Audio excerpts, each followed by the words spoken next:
wanted paper when I'm older, I do. I smoke all my profits, I'm a stoner, I do. Does life get better for a loner? Long days, long nights on my phone. I'm Shell Zenner with Showstream down at Band on the Wall. Today is Off the Record Festival in Manchester, and this hub here at Band on the Wall is where Everything Manchester's own have curated the lineup for the day, and these guys are on the list. MDP, you're playing tonight. How you feeling? That's right, gassed. Yeah, I'm excited. Gassed is the word that sums it up the best. We're ready. What did it feel like when you actually found out that Everything had picked you to play their night? Like, we were actually in the studio when we got the email. And we'd not logged into our bookings email in a few days, so we're a few days late. So we were kind of worried that we'd miss the opportunity. Oh no, they were going to say too late. Yeah, sorry. Yeah. But when we read the email, we literally just stopped recording. I just started jumping around the room. I was like, "Are you crazy? It's like the biggest set we've ever got to do." Because usually we get bookings, but we don't have much chance to perform our own tracks. It's more like live rapping, live MCing. So. I mean, I've seen some, like, having a little venture around looking for your music, and there's not a lot on a lot of the streaming platforms, but I went onto Facebook and saw some of the live sets, you know, like Facebook Live. Wow, your crowds are insane. Like, they are mental for it. How do you cope and stay focused when you've literally got that much noise and energy happening right in front of your face? Well, I mean, it's one of those, it's like, the more we've done it, and the bigger the crowds get, and the more hype they get, it's just one of those, like, once you're up on stage and you're in that moment, there's nothing else you really think about except the mic, and then, except, like, you know, I'm just spitting there on the spot, and, like, when the crowd is so interactive and so energetic as they usually are, it just makes it a million times easier. Yeah, for me, it's, like, it's that thing where, like, you get from the crowd what you put in. So the reason we get all this engagement and energy is because we have that energy on stage. So really, it just drives us to give more energy, the more engaging the crowd is. And you're like covering really topical stuff that's affecting everyone's everyday lives at the moment as well. Yeah, absolutely. So does that mean that you feel like you're connecting even closer to your audience? Yeah, definitely. And I feel like in what can be described as our scene, the kind of grime rap scene, I don't think there's enough of that. No. Because it's hard to be accepted within the scene unless you stick to these kind of topics of, like, you know what grammar rap's usually about. And anytime you try to explore different media of art or different topics, different conversations, you usually shunned from the scene. So we're trying to bring the idea that actually this music is accessible by anybody, and it is for anybody, and we don't really care what people will think of us because of that. So you're originally from Bradford, but you're now living in Manchester. What's brought you over this way? Oh, so we've been about, really. We were born in Leeds, and then we lived in Bradford for a long time, and then we moved actually to Morecambe, which is like a small seaside town, about an hour from here. But then we came to study in Manchester, so we're students, but we didn't choose Manchester just because it's a good uni. Like, we chose it specifically because we knew about the thriving like emerging music scene, and we knew that this is where we had to be.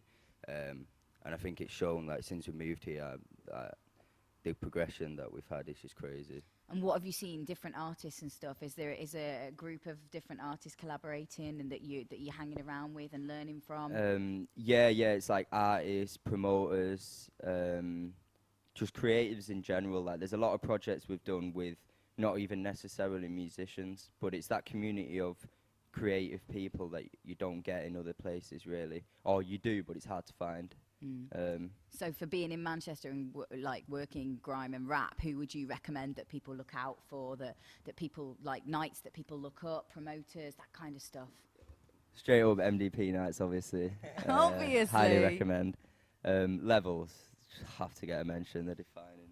And I think it's obvious now because he's blown, but we've been a big fan of H.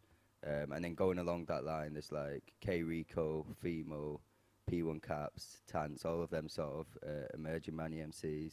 So Actually, many. as well, yeah. Abnormal Sleeps, he's like a very kind of, in our way, he's like exploring deep topics, and he's kind of more of a poet.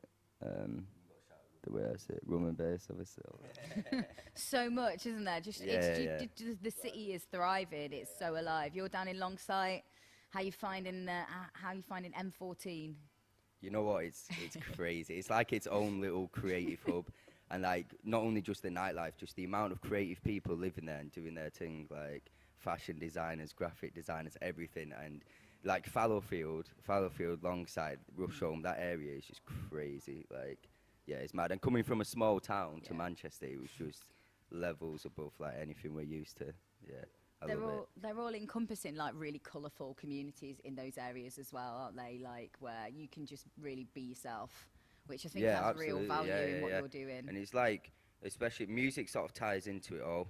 We're all sort of linked through music, but it's just crazy to like be in an environment where you can really come out of your shell and just be yourself. You know what I mean? It's something that we've not been used to coming from the places that we did. You know, you couldn't just be yourself and be comfortable with the way that you are and not get shunned for it. So it's just crazy to be in an environment where we can do that now. I love that. And talking about there not being much out there at the moment on the streaming services, you got something dropping, right? That's right, yeah. We've got a new single dropping today called Loner.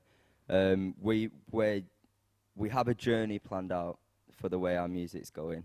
The last year's just been experimenting with different sounds, being a bit reluctant to drop certain singles, but we've got to a point now where we're happy with what we're releasing, and you're going to see a journey from our origins of grime to a new sound, and this is kind of, this track we're dropping today is like the link.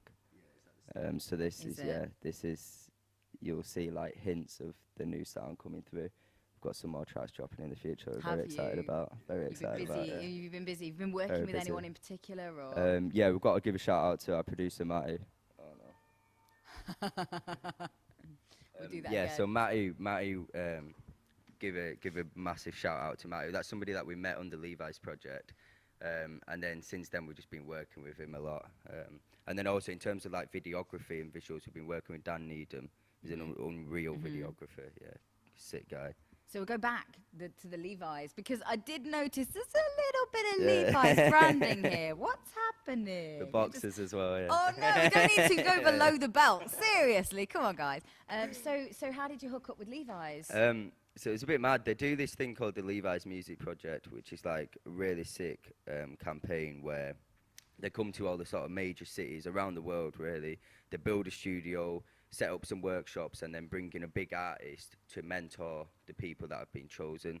So we did that. We applied for it. We got on it, and then Everything, who created this stage, you can see the link there. They came in and mentored us, and they taught us a lot. And that was the first time we'd ever been in a studio. And then just off the back of that, we met so many different people. We learned, you know, how to be a recording artist. You know, we learned about branding, everything like that. And it was, amazing experience. Make you think about other sides of the industry that you may not have like even considered before. Yeah, absolutely. Like, I always had an idea. I've only actually been properly writing music myself for about a year and a half. It was always him doing it, and I was always, myself and James, the other member of MDP, were always kind of the business heads. And we knew we had to treat it as a business, we just didn't know how. And then we just had the insight provided into branding, how to build a brand, how to get on radio, things like how radio works. We didn't even know about BBC introducing until the Levi's project, that you could just submit music and could actually get it played in that way.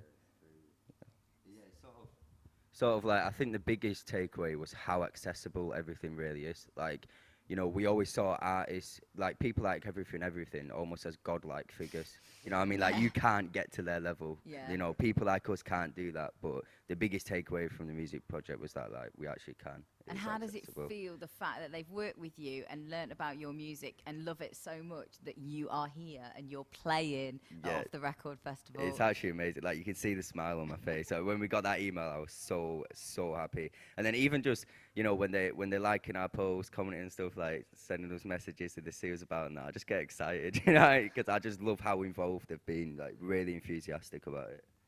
Yeah, we've even walked past them in the street and they've hollered and said hi and that, but just cool, innit? It's very cool. But yeah, the main thing is where people have never ever been musically educated, can't play any instruments. You know, we've never had the opportunity or the money to have all these piano lessons that our mates were having and stuff. And for that reason, we're never really accepted, or never have been accepted by proper musicians. And just for everything to show us love because they actually like the art we're creating, just means a lot, because it's rare for bands like that to show support. And for any aspiring rap and grime artists in this city or the Northwest, Yorkshire, etc., what advice would you give them? My advice would be, I think the first barrier to get to smash down really is there's always this anxiety, am I good enough, will I be accepted, whatever, doesn't matter. There's no such thing as right or wrong, good or bad with art. If you believe in what you're doing and you're making the art consistently and you keep putting in the effort, it will happen. And also my main message is it can happen. Anyone can get to the top of the world doing anything they want nowadays because we have the means, the tools, the freedom, social media, everything. Like from a business perspective and everything, it just is possible to get on the top of the world. You two could be sat here attired by Levi's and Bezzies with everything. That's Thank right. you so much for the No chat. worries. It's Shell Zenner Great with chat, thank you. Stream down at Band on the Wall for Off the Record Festival.